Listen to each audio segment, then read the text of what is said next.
And welcome to Overtime, brought to you by KingsCast at www.kingscast.net. I'm Keith Kornelek. And I'm Chris Kalazewski. The return to Staples tonight, the first game of the regular season. That's right, Chris. We were excited. We got the jerseys on, headed downtown to Staples Center. Kings versus Coyotes. Let's do it.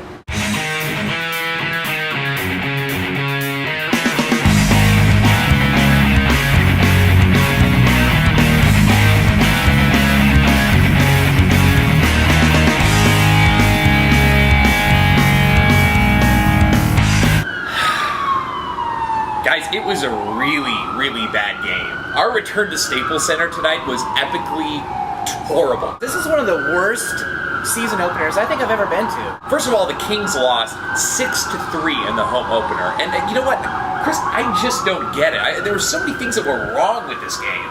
You know, Jonathan Quick was not good. I mean, he kind of pulled the Jason LaBarbera out there. I mean, he really did. I thought 4 of the goals were his fault. 4 of the 6 were his fault. And Jonathan Quick would start it off with an amazing save and then let in a softie, too. The thing that's crazy about this is that we lost to a team that I think I can name 7 players off of.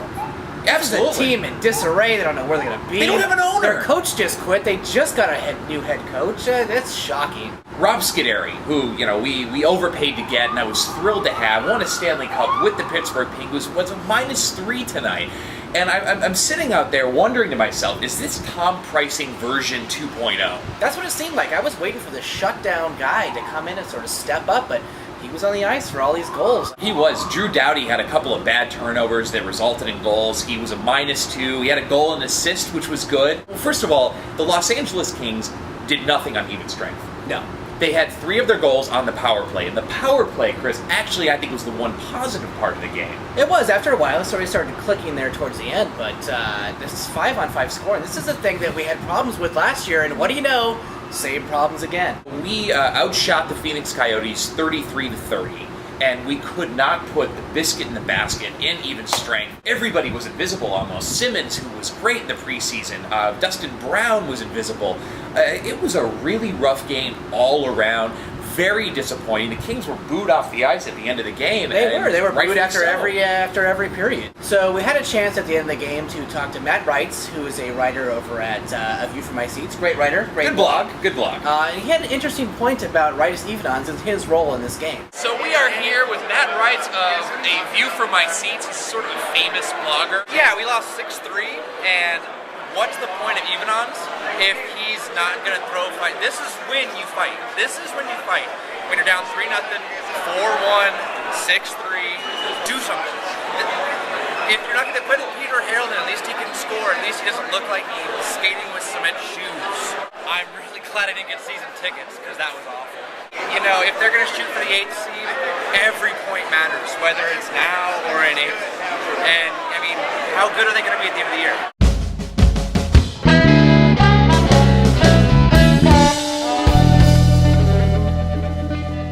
I know what you're going to say. It was game 1 of 82. But with all the marketing that the Los Angeles Kings did, they did a great job. The commercials were to exceed expectations and things like that. I expected them to come out of the gate and be hungry and smell blood in the water, and the Kings just didn't do that. If you look at this from the Kings' perspective, you got to see this as a pretty big disaster. I mean, it was. We got to the arena about 5:30. You know what? There were a lot of people there. There was a band playing. They had, you know, a hockey game going on. It was a great atmosphere. I hope sincerely the Kings can kind of just put this under the rug, go on, and play. But you know what? We have San Jose coming up on Tuesday. But I don't want to start 0-2. No, which is ironic because we thought this was a write-off game for the Kings, you know. We all saw this on the schedule several months ago. We would be playing Phoenix at home for the first game of the season, and what do you know? We lay a bomb on that. It was awful. Phoenix kind of owns us. Like, in the do. last 5 years, they just absolutely kill us, and I don't know why. All right, so Kings fans, where do we go from here? It is the start of the season. It's just opening night. The sky is not falling quite yet. Knowing the competitive nature of these players, like Jonathan Quick and Doughty, you know they're in the locker room, they're sulking over this. You know they're going to come back shooting again on Tuesday because they have to. It doesn't get any easier. Phoenix, we thought, was our sort of free win. It was not. So in typical KingsCast tradition, we like to present to you what's new at Staples Center this season. Chris, what do you got? We do not have the McFlurry Minute anymore. Obviously, They cut it. McDonald's, they cut that out. Economy's bad. I don't know why McDonald's pulled their sponsorship. I know their stock is way up. No McFlurry Minute when we scored on the power play. It was one of those brief and fleeting good moments of the game. Not that I've ever redeemed a free McFlurry, ever. It'd be nice to have. It's just a pride thing. But now at the end of the second, you got nothing. You got nothing. You're cheering for the fact that you're going to get another drink, I think. Maybe that's what they want. They should be giving that away. You know, a They free should. drink if the Kings score in the last minute of the second period. KingsCast can get behind that. You got HD TVs in the sort of mezzanine area. Coke has replaced Pepsi. Coke has replaced Pepsi, which is huge. There's one thing that I did enjoy, and for those of you who weren't at a hockey fest, there's a really good video that the Kings put together that really psychs everyone up, you know, It sort of does. explores the history, it involves a castle. Greatest historic moments, walls. it's fantastic. But this is a video that, you know, this is for the second time I've seen it. Guys, it would pump me up as much as it did the first time. It was awesome. I remember turning to Chris in the middle of the video saying, "I want those moments as a Kings fan." We need some new, fresh, historic moments like that. Okay, so if you were at the game, if you saw it on television, here is your question of the day.